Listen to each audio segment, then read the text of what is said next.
Sebenarnya ini bukan tausiah tadi yang kecil itu, nah itu lebih pintar dari saya. Ini lebih kepada nasihat supaya lebih kuat lagi kalau kata umumnya tadi. Kalau mau tausiah, nah nggak pantas saya, yang pantas sebenarnya abi-abinya yang sudah singapodium. Ibarat kata saya cincang mereka buaya. Nah. Saya cincang mereka buaya. Ya kalau cincang mau menepung buaya jangan puas, ya kan? Ya, jadi sebenarnya ini nasihat saja, bukan tausiah yang kecil tadi, nah itu yang lebih pintar daripada saya. Ya. Tidak banyak. Pertama yang ingin saya sampaikan bahwasannya kita menjadi santri dan nyantri di pondok pesantren ini dimanapun, mau dimanapun, termasuk di tempat kita ini ya, itu bukan perintah orang tua kalian, bukan perintah orang tua kan? Orang tua kalian hanya menjadi wasilah daripada agama ini. Itu adalah perintah Allah Subhanahu wa taala. Dalilnya mana? Surat At-Taubah ya. Falaula nafara min kulli firqatin minhum ta'ifatul yatafaqahu fid din. Yakni hendaklah ada masing-masing kelompok pergi ke mana? Tafaqahu fid din, yakni untuk belajar agama, mendalami agama agar nanti mereka kembali ke kampung mereka bisa memberikan arahan sehingga orang-orang di kampungnya bisa menjaga dirinya ya. Jadi itu dalilnya jelas Al-Quran ya. Hukumnya apa? Kalau kata Abi Rifannya sering nasihatin anak-anak, fardu kifayah. Benar dia saya ya, saya ngerti sebenarnya kalau bicara hukum dia lebih paham ya. Jadi hukumnya fardu kifayah kita menuntut ilmu itu. Apalagi kalau di kampung kita banyak orang yang awam tentang agama, maka mesti kita harus tergugah diri kita untuk menuntut ilmu, untuk belajar agama ya, seperti itu. Dalam sebuah matan Ibnu Majah, bukan mantan. Apa? Apa itu? Matan. Matan apa matan? Apa matan? Matan apa? Mantan apa matan? Mantan apa matan? Matan ya. Dalam matan Ibnu Majah itu disebutkan thalabul ilmi fardhatun 'ala kulli muslim. Nah, itu dalam matan Ibnu Majah ya. Bukan mantan. Kalau mantan itu antara Zulfa sama Anci ya. Itu namanya mantan. Tapi kalau ini matan, hadis isi bahwasanya menuntut ilmu itu wajib bagi muslim. Kalian di sini merupakan orang pilihan. Pilihan siapa? Bukan pilihan orang tua kalian, bukan pilih guru kalian, bukan pilihan guru kalian, tetapi pilihan Allah Subhanahu wa taala dan Rasulnya untuk diamanahi ilmu agama yang sangat bermanfaat. Luar biasa. Macam ini undang untuk para derajat pilih. Jadi benar-benar ini amanah dari Allah Subhanahu wa taala. Kalau menuntut ilmu sebuah kewajiban, amanah dari Allah dan Rasulnya, mesti serius dalam menjalaninya. Mesti serius dalam menjalaninya, mesti serius. Oleh karena itu, kalau kita serius, konsen dalam belajar, maka jaminan kita tak terbatas oleh Allah Subhanahu wa taala. Bahkan status kita dalam menuntut ilmu seperti orang yang berjihad di medan perang. Seperti orang yang berjihad di medan perang. Kan disebutkan dalam mantan pematan.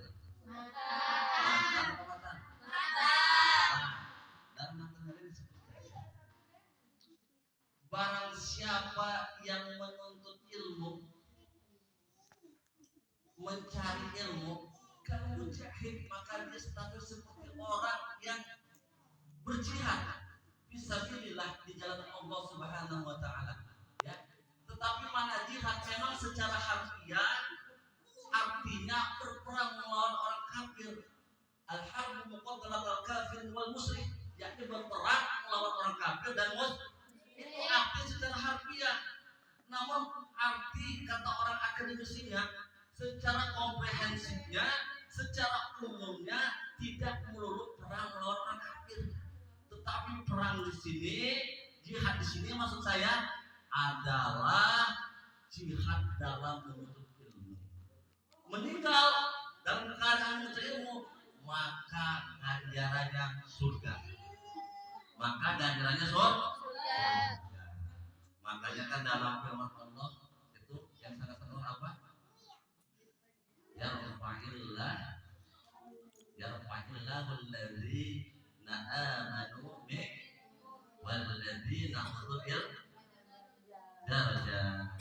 Yarfa'illah, niscaya Allah akan tinggikan alladzina amanu minkum, orang-orang yang beriman di antara kamu dan orang-orang yang berilmu, berpengetahuan, berpendidikan, beberapa darajat, bukan darajat, beberapa derajat, beberapa kedudukan. Coba lihat orang-orang yang berilmu.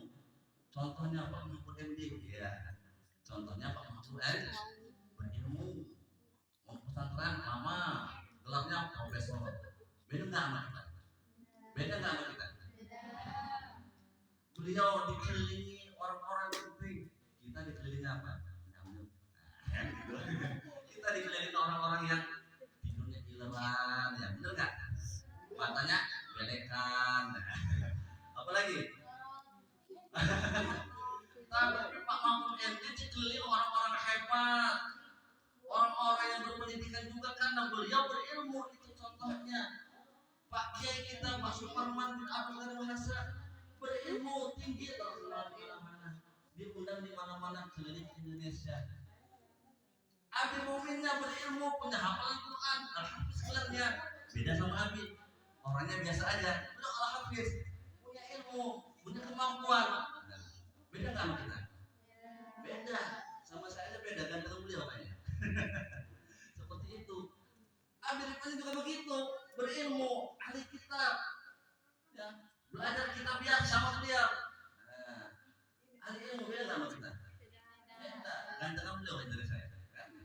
Suaranya bagus, menggelegar, menyentuh setiap hati-hati wanita.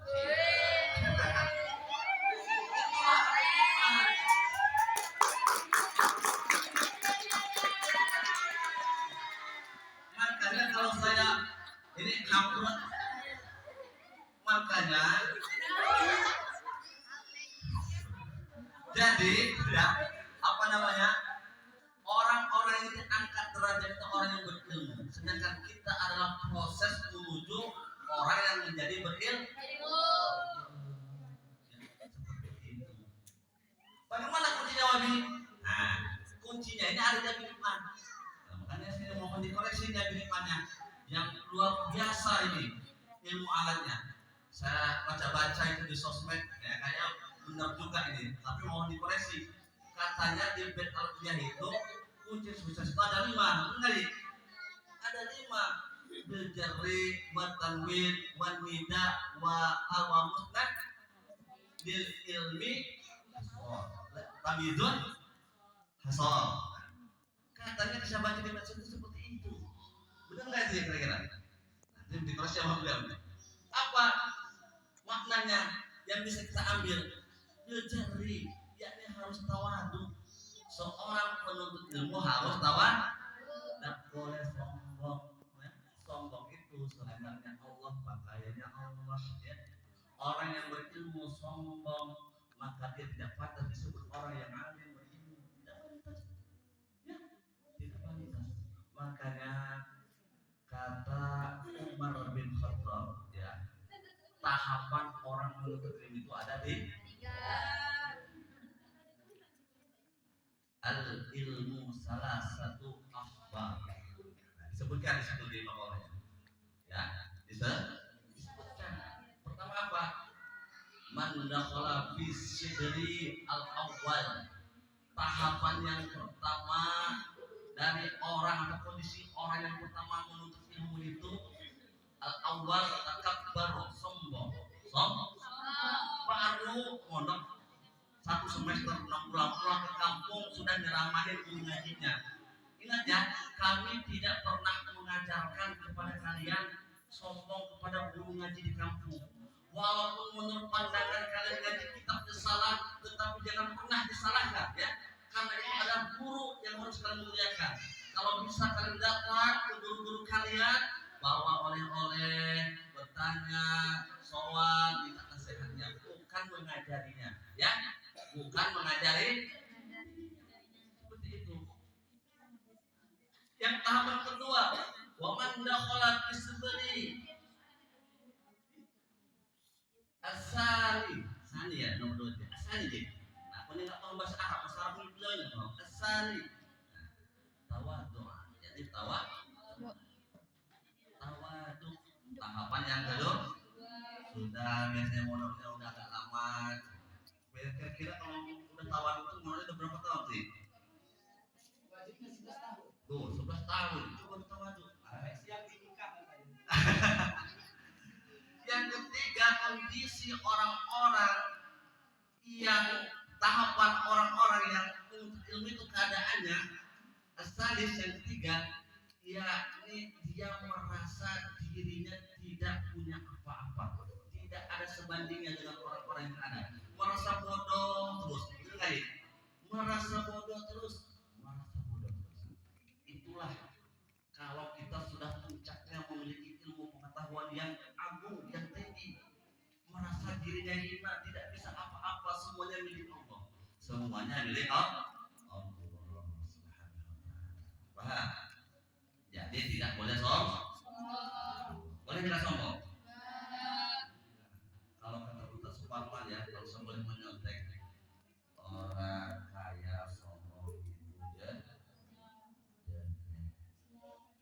orang miskin sombong ramah orang cantik sombong itu orang galak sombong nambah mana dia ngomong sama kalian ya. Ya, jadi intinya tidak boleh sombong ya. Anak-anak semuanya dimuliakan Allah Subhanahu wa taala. Yang kedua nasihat Abi adalah muliakan guru kalian. Apa yang sudah diamanahkan jalankan. Setiap perkataan, setiap ucapan yang dilontarkan sama abinya, sama uminya itu adalah nasihat untuk diri kalian. Bukan suatu hinaan, bukan suatu marahan, tapi itu adalah nasihat untuk kalian. Jadikan nasihat ya seperti itu. Kemarin tuh, nah ini sebenarnya ahli kitab Abi Panyugan, tapi mohon dikoreksi juga kalau salah ya. Apa namanya itu? Kalau adabnya, salah satu adab mengakukan ilmu itu kalian harus merayu kalau mana saya, makna yang saya maknai merayu ataupun mencari perhatian kepada gurunya. Kalian nggak apa-apa merayu dengan Bang Anya. Bang Anya ganteng betul ya. Orang Bang Anya nggak apa-apa. Misalnya Levi siapa yang sama Bang Anya nggak apa-apa karena beliau ahli ilmu supaya ilmunya yang belajar sama beliau. Ya, harus pinter cari atau menarik hati seorang guru agar gurunya tidak mudah marah, agar gurunya tidak mudah murka sama kalian, bukan malah cari masalah, ya bukan malah cari masalah, ya seperti itu. Kata Sayyid Muhammad, nah saya ini Arabnya nggak lupa juga ya. Sayyid Muhammad bin Alwi, keturunan Rasulullah beneran, bukan bohongan, bin Alwi Al-Maliki Al-Makki, seorang ulama Mekah ya, di abad modern ini. Di abad modern. Nah, abad modern kemarin, sekarang udah abad modern. Seperti itu ya. Kalau dalam tafsir itu seperti itu. Klasik, pertengahan, modern, klasik, pertengahan, semi pertengahan, modern, kontemporer inilah yang kita bisa menerima tafsiran dari orang-orang barat.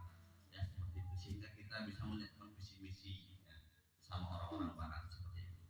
Apa kata beliau? Tolibul ilmi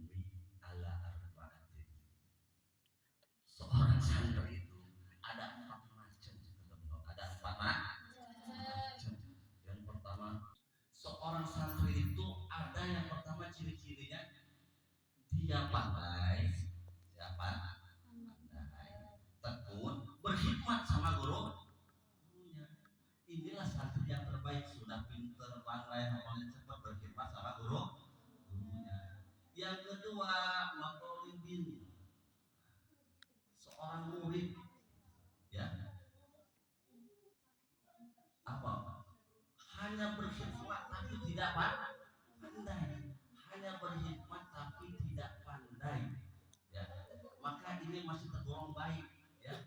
Dia biasa-biasa aja, biasa-biasa aja, nggak terlalu pintar, nilainya standar, tapi patuhnya, khidmat apa? Melayani seorang guru, melayani seorang guru itu luar biasa, ikhlasnya itu luar biasa, ya, luar biasa. Itu orang biasa saja tapi tidak mau berkhidmat sama gurunya. Nah, ini jelek nih, ya, jelek. Ini jelek. Dan yang keempat, sudah dia yang tidak pintar, tidak mau juga berkhidmat. Nah, ini seburuk-buruknya santri. Sudah hafalan nggak ada, berkhidmat nggak mau, disuruh nggak mau, gitu ya. Mondok semau maunya, kata Jaya Dipan, mondok semau maunya, mondok semau maunya. Itu kalau bilangin daya ngaji dalam proses menuntut ilmunya, maka betul-betul harus berkhidmat kepada kiai kita, kepada orang santri kita. Kalau pesan amanah dari keistimewaan kemarin, dari pengurus sama santri harus sama-sama merasa memiliki terhadap pondok pesantren kita, agar pondok pesantren kita tetap berkembang. Amin. Tetap maju. Amin. Ya, seperti itu ya. Ini lagi-lagi nasihat ya, bukan tausiah, bukan ceramah. Ini lagi-lagi nasihat. Yang ketiga, tiga aja nasihatnya. Kenapa kita mesti menuntut ilmu? Kenapa kita mesti pintar? Ya, kenapa kita mesti pintar? Karena akhir zaman ini tantangan kita dalam mengarungi kehidupan itu sangatlah berat. Kalau kita tidak memiliki, kata orang Inggris itu skill, kemampuan, knowledge, pengetahuan, benar nggak boleh? Pengetahuan itu knowledge ya. Nah itu, maka kita apa namanya akan tertinggal, akan menjadi sampah masyarakat, ya, akan menjadi sampah masyarakat, akan menjadi sampah masyarakat. Makanya dalam takiyah itu kan disebutkan 4 macam golongan manusia, dinukil dari ucapan Syekh Khalil bin Ahmad. Nah, kalau nggak salah seperti itu, benar nggak kayak? Ya, disebutkan apa? Manusia itu dibagi menjadi 4 macam. Yang pertama, rajulun yadri wa yadri annahu yadri, yakni orang yang berilmu, berpengetahuan, dan dia tahu kalau dirinya berilmu, berpengetahuan. Dzalika alimun, maka orang seperti ini orang alim. Fattabi'uhu, maka harus kita ikuti. Sekarang aku tanya, abirifanya alim nggak? Mesti kita ikuti ya, mesti kita ikuti. Mesti kita ikuti rayu-rayu. Nah, seperti itu, mesti kita rayu-rayu, campur cari perhatian, nggak apa-apa. Dalam untuk mengagungkan ilmu, ya, dalam mengagungkan ilmu ya, nggak apa-apa. Seperti itu ya. Yang kedua, rajulun yadri wa la yadri annahu yadri, yakni mereka yang berilmu, berpengetahuan, akan tetapi dia tidak tahu kalau dirinya ini berilmu, berpengetahuan, ya. Maka orang seperti ini adalah orang yang tertidur, harus kita bangunkan, ya, harus kita sadarkan supaya dia mau membimbing kita, supaya dia mau memberi arahan, berbagi ilmunya kepada kita. Kalau tidak, maka orang seperti ini bagai pohon yang tak berbuah, sudah capek-capek menuntut ilmu, mencari ilmu, sudah dapat ilmu tapi tidak diamalkan. Biasanya orang seperti ini bukan tidak tahu diri tidak berilmu, tahu, tetapi dia sibuk dengan duniawinya, sibuk dengan bisnisnya, sibuk dengan apa lagi? Sibuk dengan apa ya? Istrinya, ya. Sibuk dengan apa lagi? Pokoknya sibuk dengan dunia, diperbudak dunia, sehingga dia tidak ada sempat untuk mengamalkan ilmunya. Orang seperti ini mesti kita ajak ngobrol, kita sadarkan supaya dia mau memberikan ilmu pengetahuannya kepada kita, berbagi ilmu pengetahuannya kepada kita. Yang ketiga, rajulun la yadri wa yadri annahu la yadri. Orang yang tidak berilmu, tidak berpengetahuan akan tetapi tahu kalau dirinya tidak berilmu, tidak berpengetahuan. Maka orang seperti ini masih baik, masih bagus. Biasanya orang seperti ini adalah orang yang mencari petunjuk dan bimbingan, maka mesti kita beri petunjuk dan bimbingan. Siapa mereka? Seperti kita ini, belum bisa ngaji, belajar kan? Ngaji. Belum bisa apa namanya tuh baca sholawat, belajar sholawat, belum bisa apalagi ngaji lagu Qori, belajar ngaji lagu Qori. Semuanya belajar di pesantren karena kita merasa belum bisa. Maka orang seperti ini masih baik, masih bagus karena dia masih mau berusaha untuk memperbaiki dirinya. Yang keempat, 10 ya sudah saja ya. Rajulun la yadri wa la yadri annahu la yadri. Yang mereka yang tidak berilmu akan tetapi dia tahu tidak tahu kalau dirinya tidak berilmu. Biasanya orang seperti ini merengkel, maka orang seperti ini harus kita tolak atau kita hentikan. Seperti itu. Jangan didekati, jangan dikawani. Ya seperti itu. Ada nggak orangnya di sini? Ada. Nggak ada orang di sini penuntut ilmu semua. Yang orang-orang kayak gini yang nggak punya cita-cita, ya sekolah nggak mau, apalagi belajar nggak mau, pokoknya mau gabung di rumah aja, dibilangin marah, merengkel, ngeyel. Kalau di masyarakat sok paling pinter, sok paling tahu sendiri, maka orang seperti ini harus kita hindari, harus kita hindari.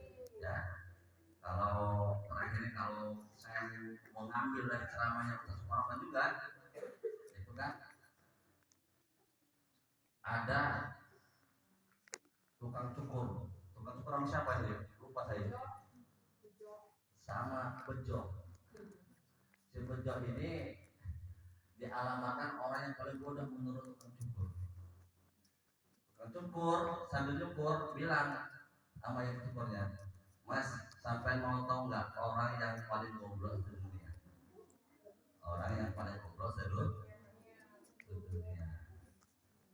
Ada orangnya, ada. Itu namanya Zulfa. Oh bejo, kata jadi bejo bukan Zulfa. Ya, bejo namanya. Nggak percaya kita tes, maka dites. Dipanggil, Jo, merene. Sini. Disodorlah duit 5.000 dan uang 1.000. Dikasih pilih, katanya.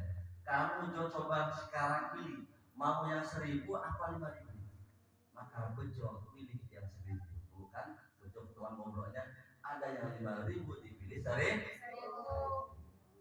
Nah, saya syukur orang tadi penasaran yang cukur. Didekatin lah bejo. Jo, kamu disodor lagi 5.000. Itu berapa? 5.000. Ini berapa coba? 1.000.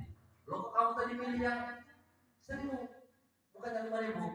Kalau itu mah om katanya. Kalau 5.000 hanya dapat sekali, tapi kalau sahabat 1.000 saya tak boleh dapatkan dites tukang cukurnya. Betul nggak kira-kira? Sahabat hari dites tukang cukurnya, sehari dikasih 1.000. Tapi kalau dia sudah pinter, cukup sekali. Jadi yang bodoh cukup siapa? Tukang cukur. Bukan bejonya? Iya. Nah, itu kalau orang sok pinter, sok hebat, sok makanya kita walaupun sudah mondok punya ilmu jangan sok